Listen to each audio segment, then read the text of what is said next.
అందరికీ స్వాగతం అండి అమ్మ ఫ్యామిలీలోకి. నేను మా పై నుంచి అంటే 17th ఫ్లోర్ నుంచి మీకు మా క్రికెట్ గ్రౌండ్ చూపెట్టబోతున్నాను. ఎందుకంటే నేను బాల్కనీలో కూర్చున్నాననమాట. మా అబ్బాయి అక్కడ క్రికెట్ ఆడుతున్నాడు చూడండి ముందేమో ఇక్కడ వాలీబాల్ కోర్టు, లెఫ్ట్ సైడ్ ఏమో వేరే కోర్టు ఇవన్నీ ఉన్నాయి కదా! ఇక్కడ మా అబ్బాయి ఆడుతున్నాడు. జస్ట్ ఒక్కసారి మా ఇల్లు అంటే మా వాళ్ళ ఇల్లు ఎలా ఉందనేది మీకు చూపెట్టబోతున్నాను. ఒకటి మేముండి హాయిగా ఎంజాయ్ చేసేసి వచ్చేస్తున్నాము. అయితే ఈరోజు ఎలాగా వెనక్కి వెళ్తున్నాం కదా! ఒకసారి మామూలుగా మేము ఎక్కడ ఉన్నాము, ఎలా ఉన్నాము, ఎలాంటి వాళ్ళు, ఎంత బాగుంది ఇల్లు అనేది మీకు చూపెట్టబోతున్నాను. ఇది ఎంట్రన్స్ అనమాట. అయితే వీళ్ళు ఇల్లుని చాలా బాగా పెట్టుకుంటారు. వీళ్ళు అని ఎందుకు అంటున్నానంటే అది మా అబ్బాయి ఇల్లు, మా ఇల్లు కాదు. అందుకు చెప్తున్నాను. వాళ్ళ ఇల్లు చాలా బాగా పెట్టుకుంటారు. పర్టిక్యులర్‌లీ మా కోడలు చాలా చాలా చక్కగా పెడుతుందనమాట. డెకరేషన్ బాగా చేస్తుంది. సో, సస్పెన్స్ ఏంటంటే మా అమ్మాయి మాకు ఫుడ్డు ఏమిచ్చింది? మేమేమేమి తిన్నాము? అసలు ఫుడ్ పెట్టిందా లేదా? చాలామంది అంటారు కదా! కోడళ్ళు సరిగ్గా చూడరు, ఫుడ్ పెట్టరు అని. అయితే నేను చెప్పబోయేది మా కోడలు మాకు ఫుడ్ ఏం ప్యాక్ చేస్తుంది అనేది మీరు వీడియో చివరి వరకు కట్ చేయకుండా చూడండి. మీకు తెలుస్తుంది. ఎలాంటి ఫుడ్ ఇచ్చింది? అసలు ఆ ఫుడ్ మేము తినగలమా లేదా అనేది. ఈ వ్యూ ఏమో ఒక వేరే అపార్ట్మెంట్ కనబడుతుంది. వేరే బెడ్‌రూమ్ నుంచి. ఇదేమో బాత్రూము. ఇట్లా అవన్నీ చెప్పడం ఎందుకులెండి, మీకు చూస్తే తెలిసిపోతుంది కదా! ఇది మా బెడ్‌రూమ్ అనుకోండి. ఎందుకంటే మేము ఉన్నప్పుడు పిల్లలు వేరే రూమ్‌లో పడుకొని మాకు వాళ్ళ రూమ్ ఇస్తారనమాట. పిల్లల రూమ్ అనమాట ఇది. మా చిన్న పిల్లలిద్దరూ చాలా చాలా మంచి పిల్లలనమాట. వాళ్ళ రూమ్ మేము ఎంజాయ్ చేస్తాం హాయిగా. అయితే వాళ్ళు పెట్టిన పద్ధతి, పైగా వాళ్ళైతే నా చేత డాన్స్ కూడా చేయించింది. మా చిన్న మనవరాలైతే నా చేత డాన్స్ కూడా చేయించేసిందండి. చిన్న పీస్ పెడతాను చూడండి.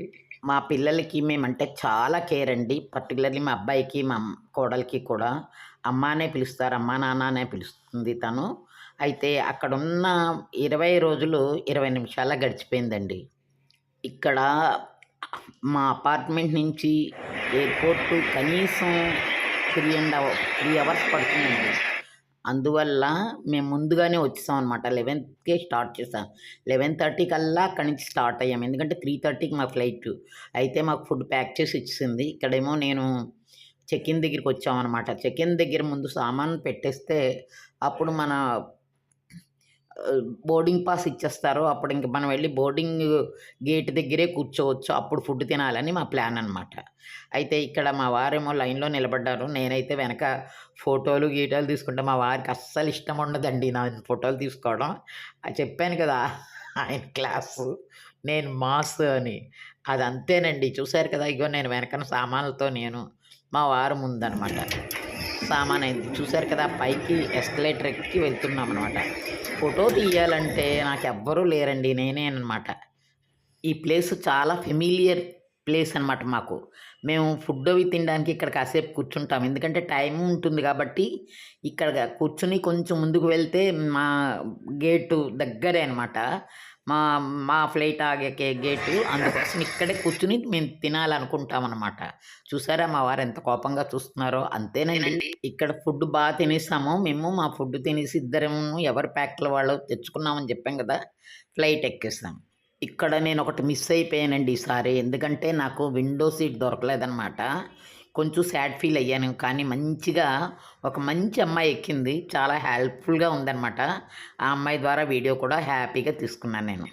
మాకు అందరూ అభిమానవంతులే దొరుకుతారండి. ఎందుకంటే మేము అందరిని అభిమానిస్తాం అనమాట. మా వారు నేను. ఇక్కడ ఫ్లైట్‌లో కూడా ఫ్రీగా ఉంది.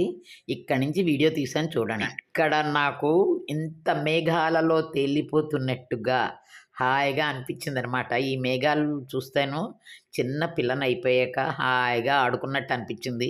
ఆ మేఘాల్లో ఎంతో ఇదిగా చక్కగా మంచిగా వీడియో తీసేసుకున్నాను. ఆ పక్క నుంచి అంశలి అమ్మాయి పేరు. ఆ అమ్మాయేమో భువనేశ్వర్ నుంచి వచ్చిందనమాట. ఆ అమ్మాయితో కూడా చాలా హెల్ప్‌ఫుల్‌గా మాట్లాడింది ఆ అమ్మాయి. హ్యాపీగా గడిచిపోయిందండి. సీక్రెట్ రివీల్ చేస్తున్నాను. ఇక్కడ ఫ్లైట్‌లోను కూర్చున్నారు కాబట్టి అందరూ చూస్తున్నారు. ఖాళీగానే ఉంది కాబట్టి ఫ్లైట్ కూడా మీకు చూపెట్టేస్తున్నాను. అయితే నాకు పలావ్ అంటే చాలా ఇష్టం అనమాట. నాకు పలావు, కిచిడి, ఆయనకి కిచిడి ప్యాక్ చేసిందనమాట. స్పెషల్‌గా అన్నీ వండినవి చక్కగా ప్యాక్ చేస్తుంది. స్వీట్సు, ఫ్రూట్ సలాడ్ ప్యాక్ చేసిందండి. ఇన్ని మంచి ప్యాక్ చేసి మాకిచ్చినందుకు చాలా హ్యాపీ అనిపించింది. మేము తినే అన్ని ఐటెమ్స్ కూడా చక్కగా ప్యాక్ చేసి ఇంటికి రాత్రికి సరిపడా కూడా ప్యాక్ చేసేసింది. సో, రాత్రి కూడా ఫుడ్ తినక్కర్లేదు. ఎంత ఖాళీ ఉందో చూడండి ఫ్లైటు. నవేడేస్ ఫ్లైట్స్ కూడా ఖాళీగా ఉంటున్నాయండి. జనాలు కూడా ఎక్కువ ఎక్కట్లేదనమాట. సో, మాకు కూడా హ్యాపీ అనిపించింది. 1 అవర్ 15 మినిట్స్‌లో మేము బెంగుళూరు టు వైజాగ్ వచ్చేసాము. ఆ వెనకన మెడ కట్టుకొని ఉన్నారే, ఆవిడ నాకు బాగా తెలుసున్న ఆవిడేను. ఆవిడ ఆవిడ కూడా పరిచయమే. మళ్ళీ కలుసుకున్నాము, మాట్లాడుకున్నాము. ఇదండి మేము చేసిన ఫ్లైట్ జర్నీ అయిపోయింది. ఇంటికొచ్చేసాము. అంటే విండోలో కూడా ఒకసారి తీద్దామని తీశాననమాట. అప్పుడు మా డ్రైవర్‌ని రమ్మన్నాము. అప్పుడొచ్చాడతను. అతను ఎయిర్‌పోర్ట్ నుంచి ఇంటి వరకు హాయిగా కూడా కంపెనీ అనమాట. ఇంటికొచ్చేసాము. ఇంటికొచ్చాక నా మొక్కల్ని చూసుకున్నాక అప్పుడు హమ్మయ్య! అనిపించిందనమాట. 20 రోజులైనా, 15 రోజులైనా మొక్కల్ని చూడకుండా ఉండలేను. మా ఇల్లు చూడకుండా అసలు ఉండలేను. మా ఇల్లంటే నాకంత ప్రేమనమాట. అందుకే ఇంటికొచ్చాక హమ్మయ్య! అనిపించింది.